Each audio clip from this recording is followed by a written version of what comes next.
我其实本业是别的东西，然后我只是去受训2天，我就变防火管理人了。对，他就是不发生就没事了，一发生就损失惨重。而且讲真的，我觉得发生之后呢，常常可怜的是这些防火管理人，因为他首当其冲，他就是一个有责任但却没权利的人。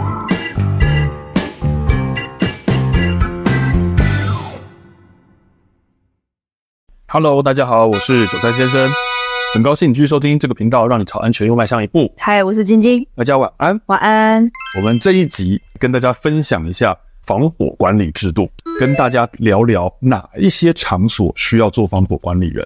那第二个，什么样子的身份或者什么样的资格才能担任这个防火管理人，以及最后一个，我当了防火管理人之后，后面可能要做哪些事情。简单讲，防火管理这个制度它核心思想就是要告诉大家，自己的财产自己要好好保护。其实你是最有资格，也最有能力，最有这个义务去保护这个场所安全的人。所以呢，要进行防火管理的场所，我们去看消防法第13条，一定规模以上的建筑物。所以小吃店那种就不用了。你不会小到说，我其实一个小摊贩就需要做这种，没有这种程度。那种大卖场那种以上。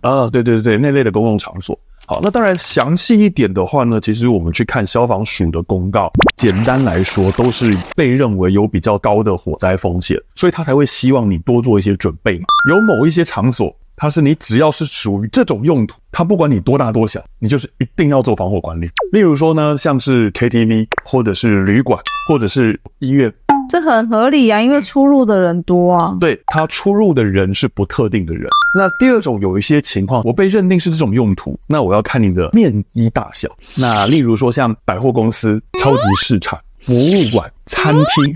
那另外第三种呢，它不是看大小，它是看人数。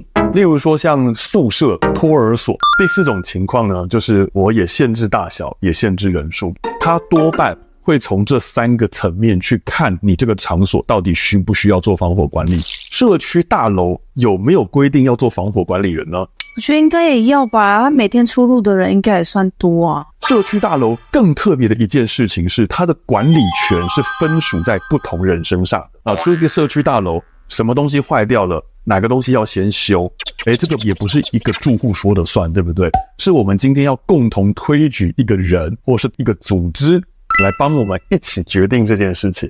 所以社区大楼会有所谓的管委会。那类似的概念，社区大楼其实是要设置一个叫做共同防火管理，它其实要做的事情也跟一般的防火管理人是很相近的。就我所知，好像在民国112年之后，消防法有做修正，社区大楼是不需要做防火管理人了，因为他出入的人是固定的人，他会认为说你这些人对于场所环境应该是熟悉的，就会认为你的危险程度比较低。其实他的避难逃生会没有那么复杂。我们今天要指派一个人出来做防火管理人，这个人要什么样的身份？首先第一个呢，他们就会希望呢，是你这个营业单位里面有管理监督层级的人，小主管啊。对，至少要是个小主管。你不能随便推一个员工出去，不然你讲的话大家都不想要听啊。对，没错。我讲真的，我们看到实务上很多情况，就是这个人呢，听名字他应该是有管理监督的权利才对的，但是要让他做消防管理事务，他有权力大到能做这件事情，应该也不行，好像又没有，对不对？他又对消防安全这种东西又不懂，可能会讲到钱这件事情，上面的主管可能就会把他驳回。对，所以那他要推就是没办法推。对，很奇怪哦，他感觉上是要做一个非常非常重要的工作，但是呢，他却是从这个场所的组织单位里面抓一个本业不是消防的人来兼任。例如说，我来应聘这家公司，我应聘的工作呢是个行销经理，然后我就被抓去当防火管理人。我今天明明是来做行销的，结果还额外要多做另外一项专业的工作，然后也没有多钱，还多责任。我今天要去叫其他单位的时候呢，我跟其他单位搞不好又是平行单位，叫不大动。除非你今天真的上面的老板非常给你大力支持，那你今天我就指定你是防火管理人，好，你就有能力做这件事了，不会吗？所以其实依照法规呢，他们是要去受训的。那这个训练是为期2天，受训完之后呢，他会拿到一个证照。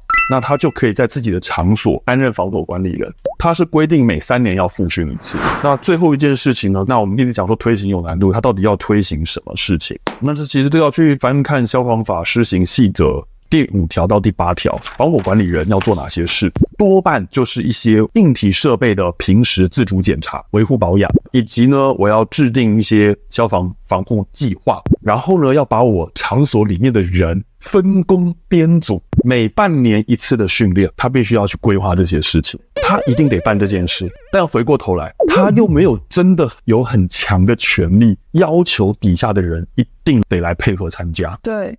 防火管理人是用兼任这件事情，而不是专职这件事情，就还挺奇怪的。我其实本业是别的东西，然后我只是去受训2天，我就变防火管理人。对，他就是不发生就没事了，一发生就损失惨重。而且讲真的，我觉得发生之后呢，常常可怜的是这些防火管理人，因为他首当其冲，他就是一个有责任但却没权利的人。很多防火管理人啊，他很头痛的事情是，他去上了2天的课，回到自己场所，他还是不知道计划该怎么写啊。第一个，他就不是这方面专业，他自己写了，他也不知道哪里有问题。那第二个，有时候是这样啊，我很明显知道这个就是有问题，但是他没有这方面专业，所以他无能为力。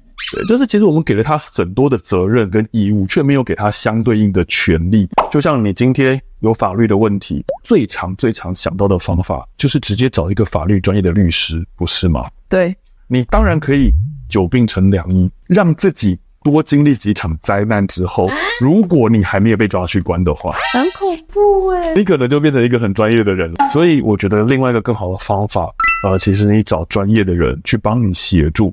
那我想呢，我们今天关于防火管理制度就跟大家分享到这边。那么希望今天的分享内容呢，对大家的安全有所帮助。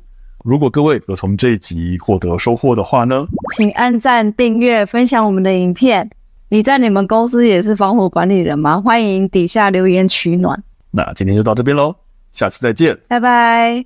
他呢非常认真的想请我们去帮他们的场所做服务，结果呢就是请各个单位过来开会。真的过来开会之后呢，我们就会发现有些单位其实呢感觉就是不大配合，爱来不来的那种态度。等到开完会之后呢，那个单位的防火管理人他就偷偷跟我们讲说就是刚才那个呢对我们爱理不理的那个单位是因为呢他们那个场所最大的产值就是那个单位，所以他们那个单位的讲话是非常有分量的。我也看过有些场所真的老板很认真，他就自己挑出来自己当防火管理人，然后底下没有人敢讲一句话，很不错啊，是很不错，但是真的毕竟是少见。